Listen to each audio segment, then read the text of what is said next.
Podcast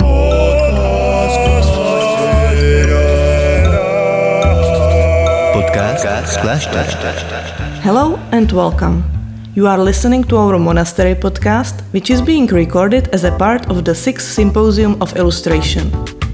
Meet this year's participants and see what else we have to offer on our Facebook, Instagram or our website www.symposiumillustrace.cz. This is your host, Štěpánka Jislová.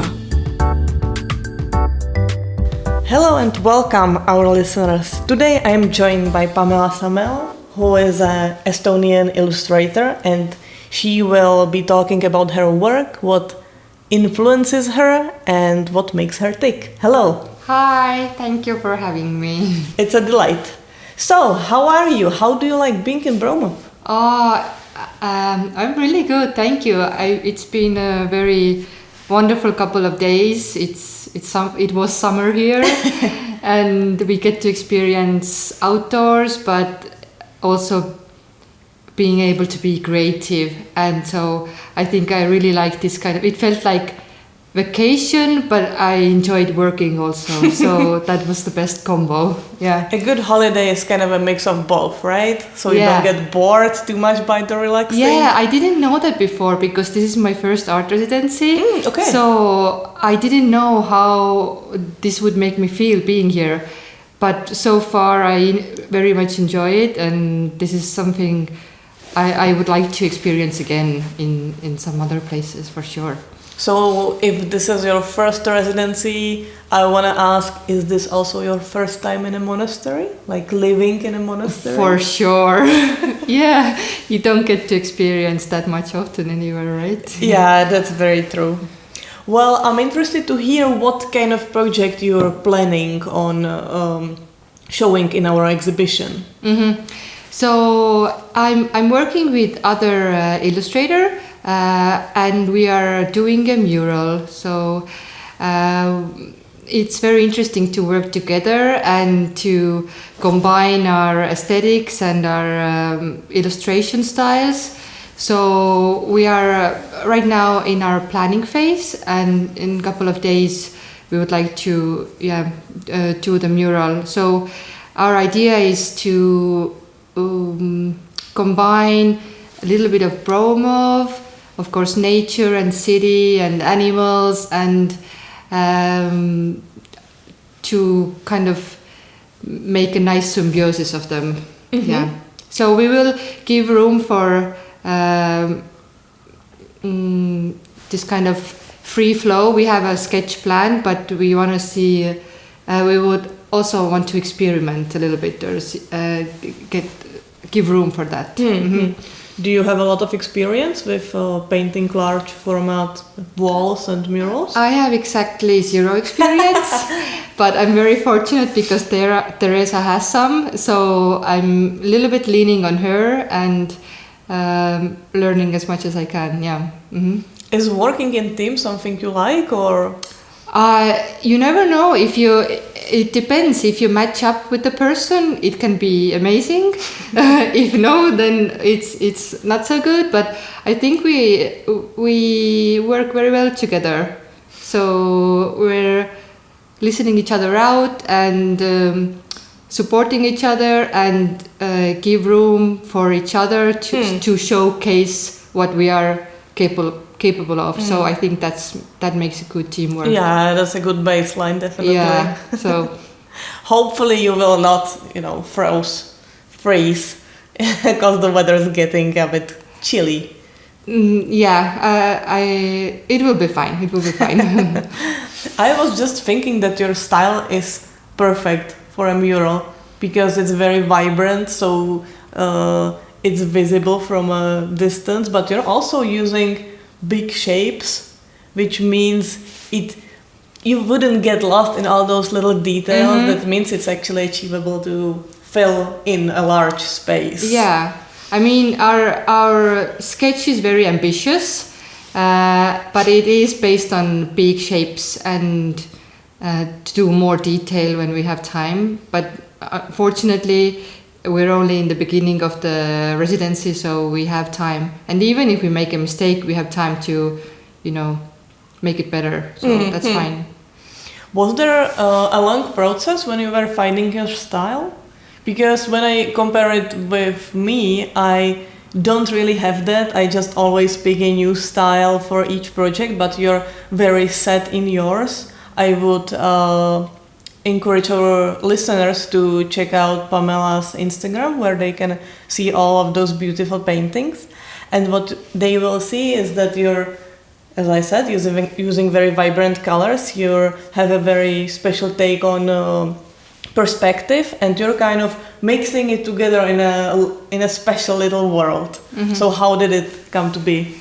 It's interesting to hear that, because I was struggling to find my style for a very long time.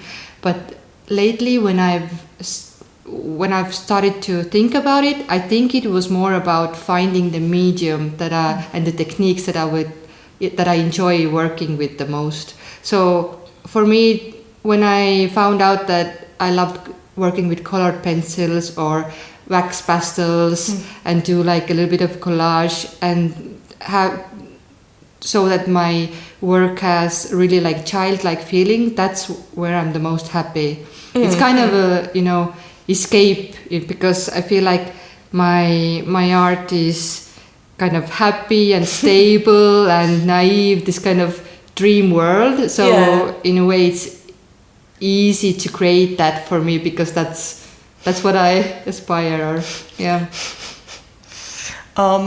I just want to quote your bio here, because you describe it as enjoying drawing stupid everyday things.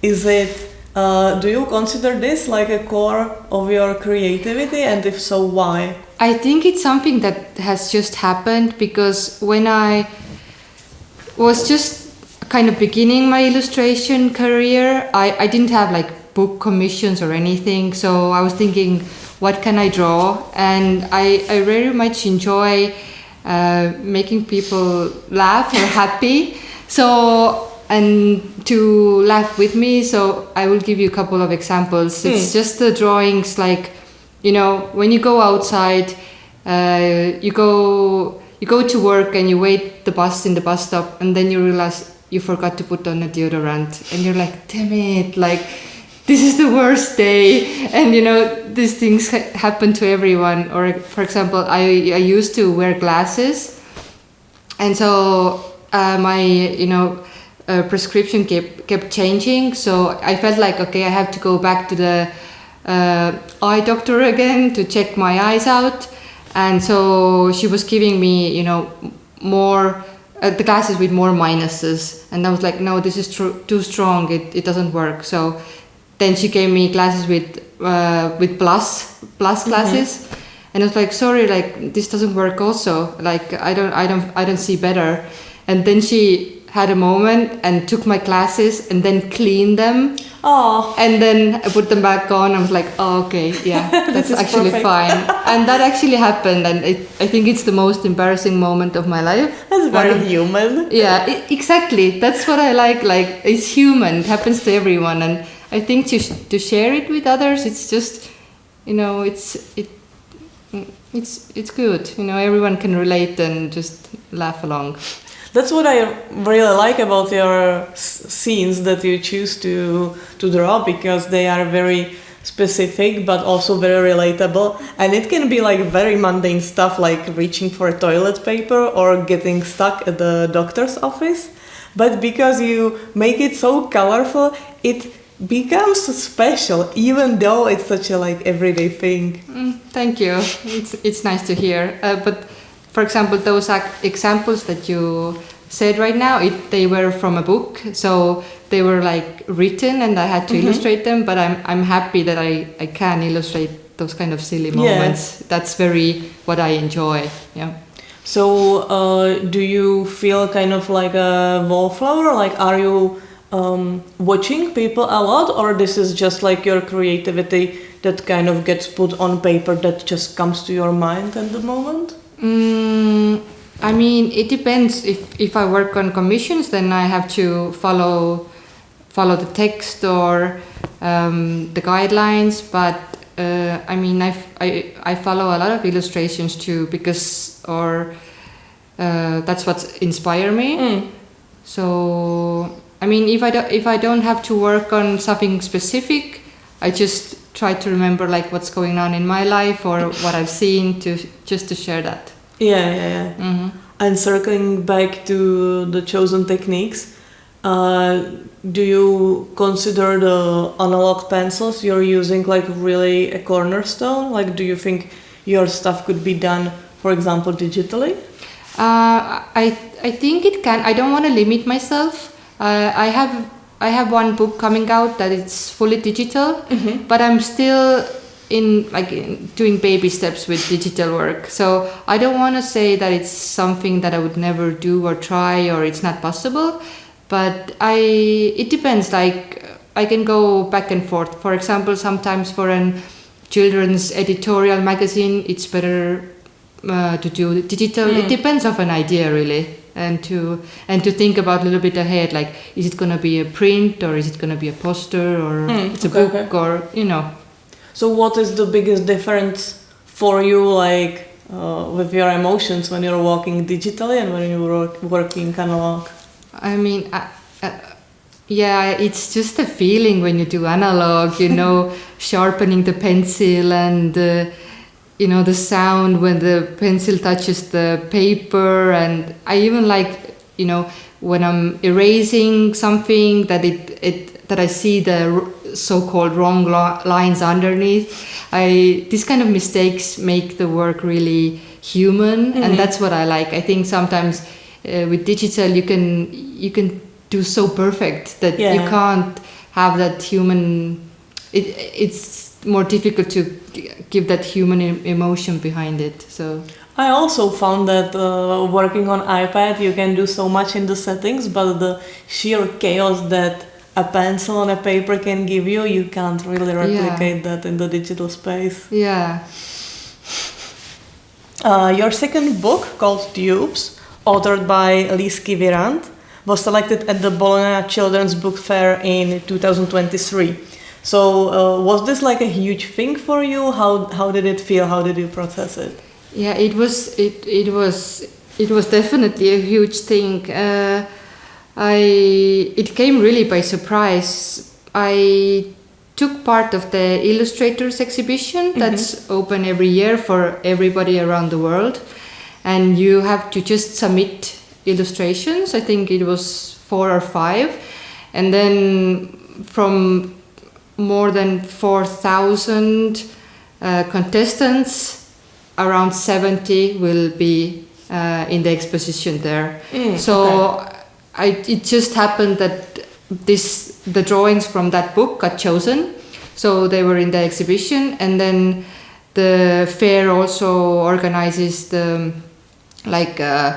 Bologna's 100 beautiful children's books that you have to look out for, and that it got picked there as well.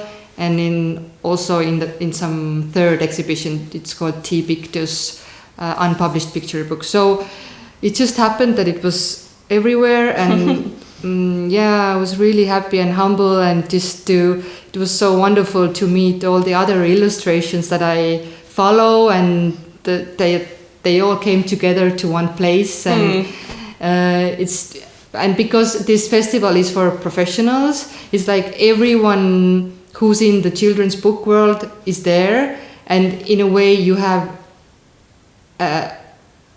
you can talk to everyone about something because they are all interested in the same topic. So it's like either you meet like a publisher or a writer, and you share like a common ground. So it's mind-blowing. And looking back, can you tell that it opened the doors for you? Did you get like commissions, clients based on this exact moment? Yes, I think it's difficult to pinpoint, but I assume it's the Bologna that helped me, because when I got back home, of course, like Estonia picked it up, and a little bit of TV time, and then on the newspaper, and got to do interviews, and I guess that helps to just put myself out there, and maybe some other publishers or writers are interested, and then they can find me. And I think it's because of that I got some new book commissions, and it was very exciting to work with Pictoric, the Ukrainian art group that commissioned a poster for me that is now also in this year in Bologna. Which is happening right now? Which is happening like today and tomorrow. And so, yeah, it has definitely helped me, I think. Well, we are always trying to give tips to our listeners. Maybe they're art students or they're just starting with their job. So, do you think this is like especially important, trying to get your works to these kind of festivals? Or if you could give tips like this, what would be like the most important thing? I think it definitely it's important to try to take part of different kind of competitions if possible, because you never know where can you go, where can you go from there, or it's for example, I'm from Estonia, and Estonia is such a small country, but if you take part of competitions that are international, it can help you, open the doors internationally as well. So, and to get just more work, because it's not easy to be an illustrator, not at all.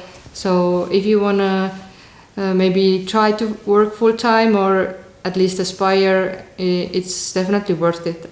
Yeah. So can you tell if most of your clients are like Estonian, or if they come from other countries? I think it's mostly Estonian. Mm-hmm. Yeah, it's Estonian. And it's like editorial books. Like, what is the percentage of what you draw, like on every day, every month? I think it's I still believe that I'm quite the beginner, so-called, because 2 years ago was when my first book came out. Mm-hmm. I've only had 3 out, but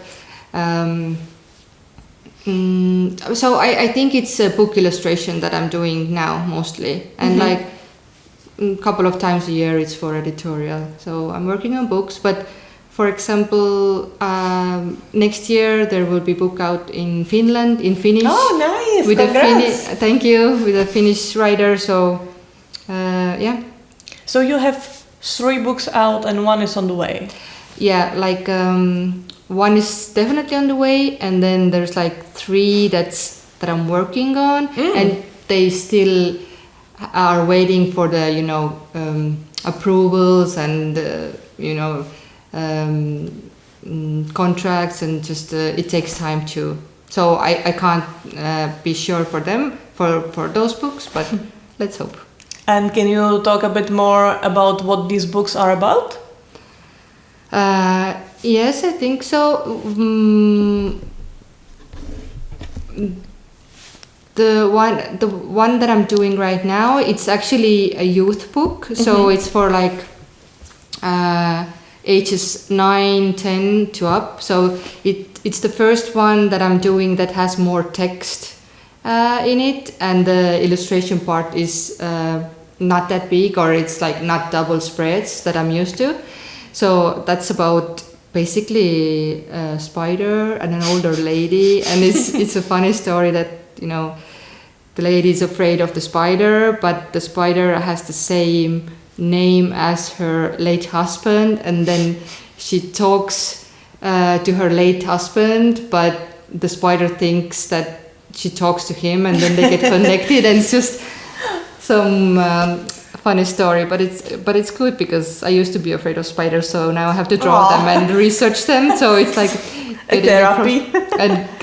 Therapy. Yeah, and then and one is about 2 squirrels. So one is like a Siberian squirrel, which is a white one, and it's like flying squirrel, and then the other one is like a red, like a regular squirrel, and how their worlds. how they meet each other, but usually their napping time is different. And so they shouldn't, but the flying squirrel can't sleep because the birds are singing so loud, and again, like very wittily written story.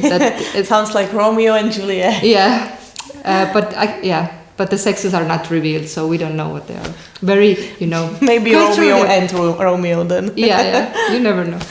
Yeah. So just lucky to just illustrate stories that can that I can do really like funnily and emotionally. And so is there some genre that you feel like inclined to draw, or is there some theme that you want to explore the most? Well, I very much enjoy working with writers, and every writer is different, and to see like what they are interested in doing, so that I can draw. But I mean, I'm open. For me, it's a challenge to work in every theme. So we'll see. The different ones, the better. And I have one last question, a surprise question. But don't be afraid. I just wanted to ask if you could give us like a little review of the Estonian art scene. Maybe give us some names we should look out for, or festivals that are worth, seeing. Well, I think Estonian art scene is very vibrant. I feel like more and more people want to become an artist in this crazy AI world, which is very terrifying. But it's a very, very nice place to do art because of its scale. It's so small. So if you're doing something very passionately, it's very likely that you will be seen. So that's the good part. And we have really cool like music scene. For example, we have at this moment we have Tallinn Music Week, which brings together musicians all around the world.